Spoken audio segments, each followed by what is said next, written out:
your cell cycle and mitosis notes with the H on it for honors. The cell cycle we're going to be talking about, it regulates cell growth. So the cell cycle, by definition, here is the life of a cell from birth to death. In other words, it's the lifespan of a cell. Now, there's two parts to the life cycle of a cell. There's interphase and mitosis, and both of them are bolded in your notes. Interphase is a part of the cell cycle where normal functions are carried out. For example, cells in your eyes send visual images to your brain.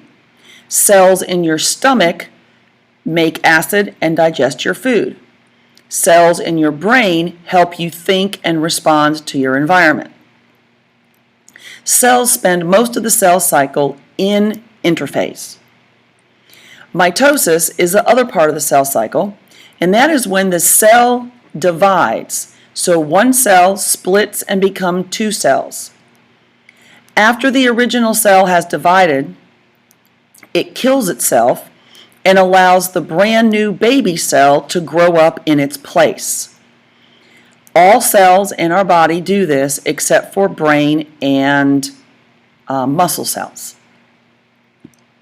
Okay, you have this white box on your notes, so you need to fill it in with these two words.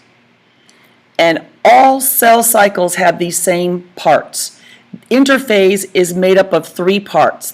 2/3 of this pizza, this word pizza, 2/3 of this pie would be interphase.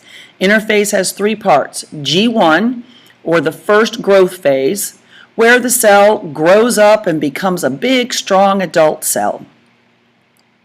S phase, which stands for synthesis, and that means that the DNA replicates or copies itself, because it's going to have to divide later. G2 is the second growth phase, where the cell actually begins to prepare for mitosis. And mitosis, or M phase, is cell division. If you were going on a trip, you would take a suitcase with some clothes in it, toothpaste and toothbrush and things like that. Before the cell divides in M phase, it goes through a checklist process. And we'll talk more about that next week. Once it's finished the checklist, and only when the entire checklist is finished, will the cell go into M phase, and it splits and becomes two cells. The parent cell that made the new baby kills itself, and the new baby goes through its cell cycle. Now, not all cells have the same length of their cell cycle. For example, stomach cells have a cycle for 3 days. So the cells that were alive on Sunday are dead now in your stomach. All of them are dead. And their children have taken their place. Brain cells stay alive for your whole entire lifetime. Hypothesize why you think that might be true. If you thought that your brain cells help you think, help you remember, that could very well be a reason why they live for life. Stomach cells make stomach acid. That's the harshest environment in the body. And so they have a very, very short lifespan or life cycle of 3 days.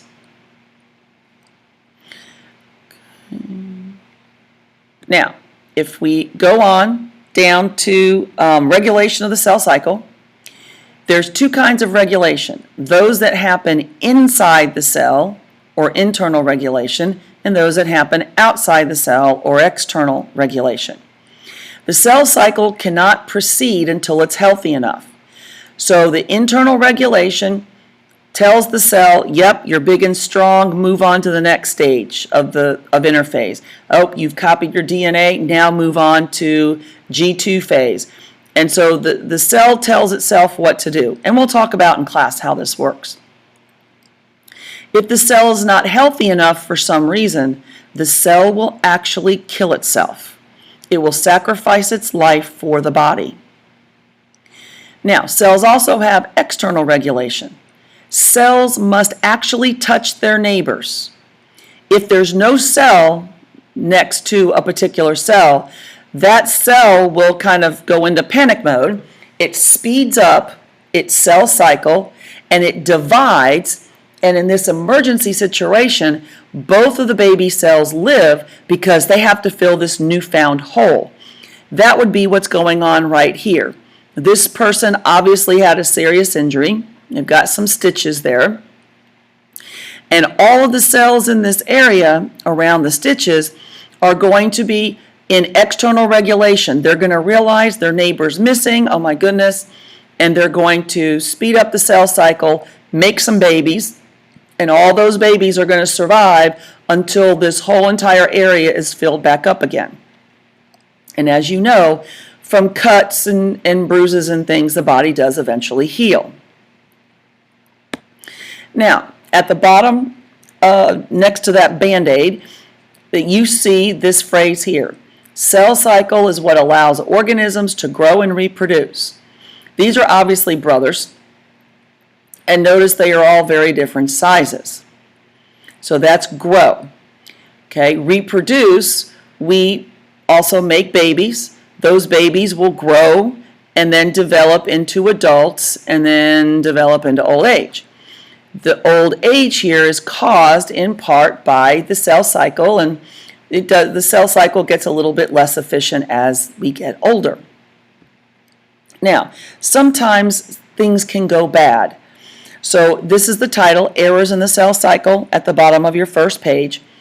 And this is the progression on how tumors are made. So the first step is there is a mutation in the DNA of a cell. It causes an internal regulation error. This is a normal cell. It makes a baby, okay, makes a baby. This cell, there's something wrong with it. So the internal regulation will tell this cell, kill yourself. And it does. It kills itself, and life goes on. The body is safe. But sometimes there's an error in the cell cycle, like there is here, this little red slash. This cell has an error. And usually one of the first errors is it causes the cell never to die. Every cell has a lifespan or a cell cycle. If the cell cycle is only supposed to be alive for 3 days and 3 months later the cell is still alive, that is bad news. So errors begin to happen. The cell doesn't die, then at some point the cell begins to have babies, and all of those babies don't die either, and you get a big fat cluster of cells, and we call that a tumor. Okay, it is not the same thing as a cyst. Okay, so these are tumors, not cysts. Now, for the honors, on the back of your note sheet, you have the pictures of these tumors. This is what you have. B is a normal diagram. This is what normal cells look like, and one next to the other, and they're not growing on top of each other or anything. A is a tumor.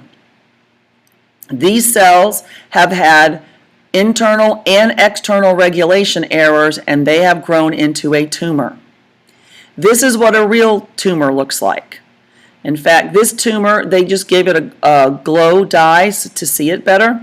This tumor has actually sent out tendrils, and it's gone into neighboring blood vessels so that it can get more food and grow a lot faster. This is what doctors do not like to see happen. Now, we call a tumor that is not cancerous, we call that benign. This G is silent. So non-cancer tumor is benign. A cancerous tumor is called malignant. Now, if a benign tumor grows, and doctors can get to it, they usually like to take these tumors out because benign tumors have already had an internal and an external regulation error. They just haven't become cancer yet.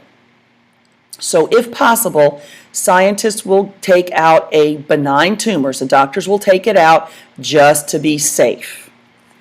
Okay, this is the end of this note section.